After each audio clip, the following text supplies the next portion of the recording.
Subscribe to our YouTube channel and press the bell icon to get the latest updates. I'm joined with Sheikha Hend Al Qassimi, a member of the Sharjah royal family. Ma'am, thank you so much for speaking to ThePrint.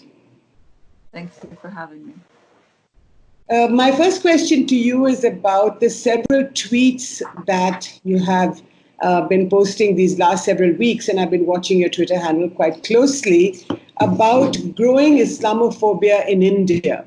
Why have you been saying these things about this? I fortunately didn't know about this before, but when the phobia came to my home, to my doorstep, that's when I was a little worried. I saw an Indian living in the Emirates tweeting hate speech over his Twitter handle and condescending my people, my country, my culture, my religion, and everything that I stand for, and I had to put my foot down. So his outspokenness, which apparently I don't speak Hindi. I mean, my Hindi is very basic, but when I saw how unfortunately the hate speech has become very public in India, I realized why it had come to my country as well. So you feel that the comments by these Indians in the Emirates went back to the growing Islamophobia in India, that you feel that there's a connection between the two? Definitely, because the older generation of were not like this. I mean, I was raised by Indians, and I know very well their high manners. No matter how poor they are very soft-spoken, they're very gentle in the way of expressing themselves, and they're very shy and humble people.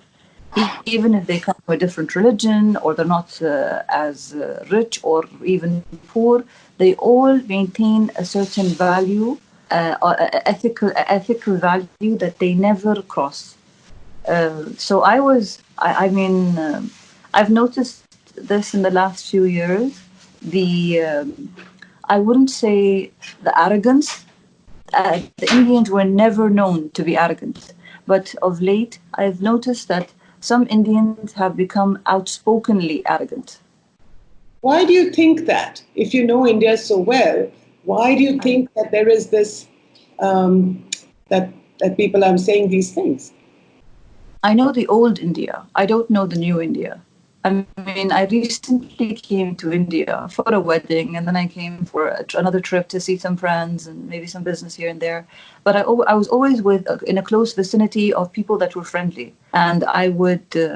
And being a tourist, I even went to the Golden Temple, and I went to see some educated scholars and some religious folk and some political people, but just to have some tea, because Indians like their tea, and they were very friendly with me.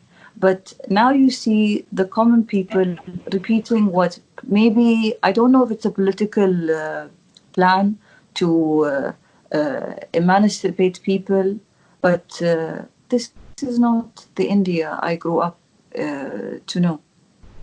I mean, the Indians have a very close connection here in the Emirates with the Emiratis. I mean, other than business, they're very much like our family. So were you surprised that something like this is happening? And how are people in the Gulf reacting to these comments that you're talking about? How do you think they will react? When somebody comes and spits in your face and you thought that they were once a friend and an ally, how do you think they will react? Obviously, nobody will like this. Right. Nobody will accept it. And thankfully, here in the Emirates, we have a legal law against hate speech. Because unfortunately, I mean, I find the Indians more guarded with their wordings than even the Arabs. And the Emiratis and all the Arab GCC noticed this. So they didn't want people to outspokenly be racist or sexist or attack anyone. So even in the elite communities in the Gulf, say for example in your royal family or in the other royal families in the Gulf kingdoms, Did they also notice this growing Islamophobia in India? Unfortunately, they have. They, but for the one, I mean, my uncle, when he retired, he moved to India because he knows the community over there, and he speaks fluent Hindi and Malayalam and Tamil. So he went and he retired there until he passed away. So, He retired in India, your uncle. yeah, yes, He's from the Sharjah royal family. yes. He was a chief judge. He was quite a prominent member here in society, and he was a very kind gentleman. And he was very comfortable in India. Okay. So him and his wife both moved to India. First, she passed away, and he followed her a month or two later. Mm-hmm. So this connection that you're talking about between India and the Emirates or India and the Gulf is alive and well today. But you're also saying that in the Gulf, people are noticing this growing anti-Islam commentary. They've noticed it, but they don't know why. And I have to be honest, I don't really understand politics in India. I don't.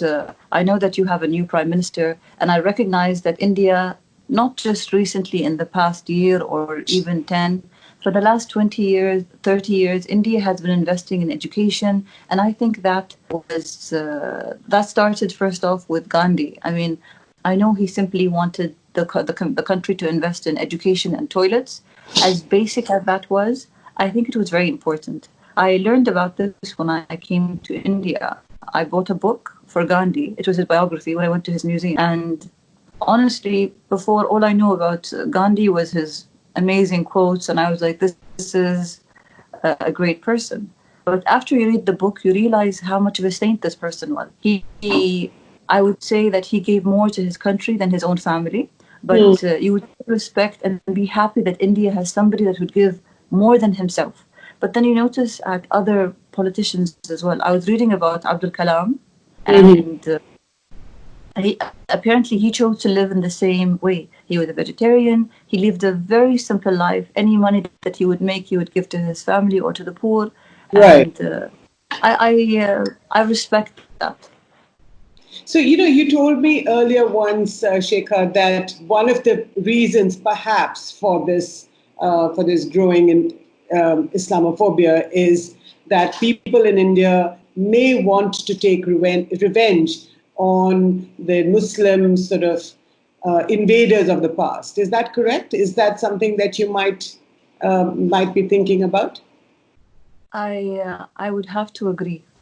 I am not happy as to what happened to the Muslims today, but I would understand some certain anger.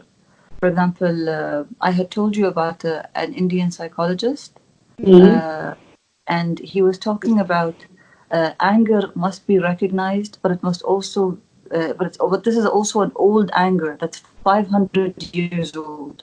So the past is dead and it should be dead. But maybe this is something that the Indians don't know, which I explained to you once over a phone call, how in my religion, in Islam, the pure form of religion, you cannot, once you invade a country or conquer a country, you are not allowed to desecrate or demolish their temples. You're not allowed to hurt the people, especially the monks and the priests and the women and the children.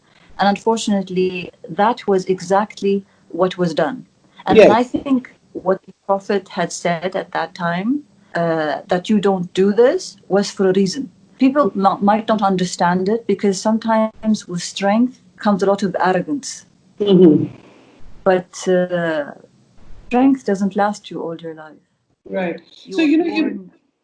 yeah. So you mentioned that hate speech is against the law in the Emirates, but I also wanted to say that hate speech is definitely against the law in India, and that Prime Minister Narendra Modi, as well as India's ambassador to the Emirates, Mr. Pavan Kapoor, has said very clearly that this will attract punishment back home in India. So I think there's absolutely no question that something like this is unforgivable. So I just wanted to say that, apart from your tweets, you've also been writing in the Gulf newspapers. You had a big piece in the Gulf News some days ago. Now, is that a reflection of the elite society in the Gulf? And is that an agreement with what you are saying? We're not scared of the Indians. We haven't seen anything. We have never seen hate speech from them. We've never seen anger or action or violent action from them. But this has opened our eyes, and unfortunately, this is not what we're used to. This is the new face of India. So there have been pictures about with you and of you with Rahul Gandhi, the Congress leader. And some people are saying here in Delhi that there is perhaps a political motive to the comments that you're making. Let me be clear with this. I am not a politician. I do come from the royal family. My father originally is a medical doctor from the royal family. So is my mother. She's also from the royal family, but she's a teacher and a school principal, but now she's retired. Okay. I had met with Rahul Gandhi through a common Indian friend, and we just spoke. I mean, I wrote a book, I gave him my book, and he had come for a visit to the Emirates. And the meeting was brief, and it was just a friend, just a welcome. He is a Hindu. When I came to India, I also met with several other Hindus as well. Some politicians, some doctors, some scholars, some Muslim leaders as well. But I don't really speak politics. I have no political interest. I would like to see the lessening of hate. I'm not happy about what's happening, about the violence against the Muslims or the minorities. And it scares me to see people from political parties say that by December 2021, the Muslims and the Christians will be erased. I find that, in India. In India. Well, we have the third largest Muslim population in the world. And while I don't speak for anybody, I'm a journalist, but I think it's impossible for anybody to do that. And I think it would attract not just condemnation, but punishment, because it's against the rule of law. But having said that, you said you met Rahul Gandhi in the Emirates. And when you were in India, have you met any other Indian politicians from any other political parties? I met with several, but I'm ashamed to say this. The names. I think I showed you a picture of one of them. That's the former Prime Minister Devi Gowda. You met him too. Yeah, I met with him too. I had tea. I met with his doctor. I think she's a cardiologist. She's a medical doctor. I know that. And you've also met Shri Ravi Shankar, the Hindu guru. Are you associated with him in any way? I'm sorry? Are you associated with that movement in any way? Well, I like yoga, and I found many people from different religions and political parties all there unified because they just enjoy doing yoga. And right. I think that's all part of the global community. And I found it very refreshing. In my article, the one I wrote for the newspaper, I spoke about how, because I enjoyed the art of living so much, I told, and Shri knew that I was a peaceful person. I think he deliberately sat me next to an Israeli senator, and I think it was almost like a test from him to see how I would react.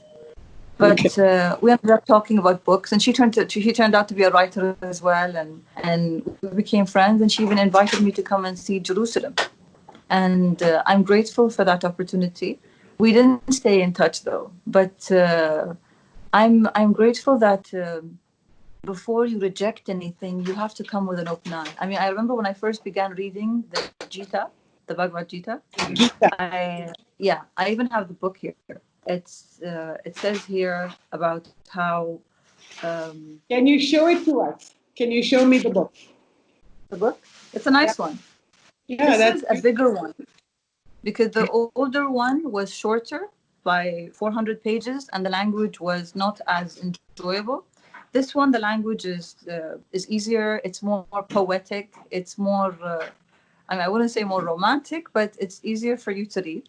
And Right. I like how in the beginning, the beginning is very pretty. It says, I was born in the darkest ignorance, and my spiritual master opened my eyes with the torch of knowledge.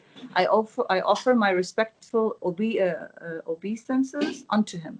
So I think that it teaches us that you have to always approach everything with an open mind. So But for you to when I read, but for you to read the Bhagavad Gita as a Muslim, won't that be considered something negative in your country? it's the book, I like to read. And being Ramadan, I read the Quran a lot because I try to read it several times the same month. But I think it's important to also read other books. I mean, the only thing I don't read about is politics, but I like history.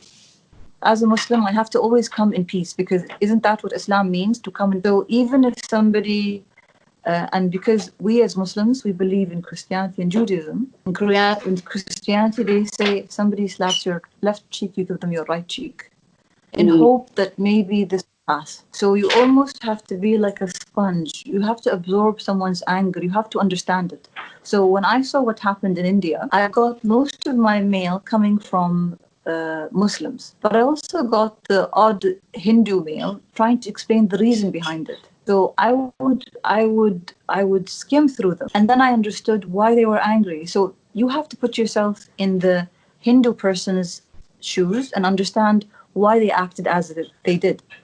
So when somebody demolishes and desecrates your temple and kills your people, even if it happened 500 years ago, you shouldn't kill the same people today because they are innocent. But I would understand the taking of the temple. It's not something I condone, but it is what it is. They in their heart of hearts they just couldn't forgive. But I think that is a page turned, and I know that being a government, they have to understand how they appease all the minorities as well. And I was reading about the Hindu economic, the Hindu, not the Hindu, the government today. I mean, from $2 trillion to $3 trillion. I think that their economy is picking up.